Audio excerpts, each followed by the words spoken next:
ဒါဒုတိယတစ်ချိန်ထပ်ဆန်းထားတာပေါ့နော်ဒီညာကိုနည်းနည်းထပ်꿰ထားတယ်ခေါင်းဝိတ်ထပ်လျှော့ထားတယ်ပေါ့နော်30နဲ့တေမင်းကတော့အပိတ်900ရိုးသေးခွင်းညိုလေးကျွန်တော်ညိုလေးကသွားဝယ်ပြီးတုံးထားတာပေါ့နော်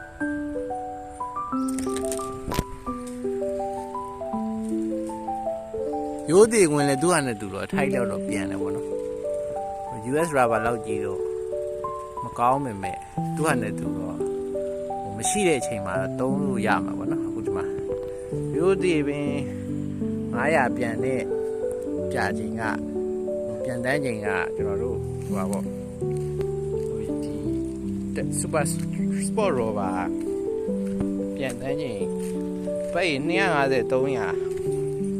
300လောက်ပြန်တဲ့အချိန်တော့ရှိရပါတော့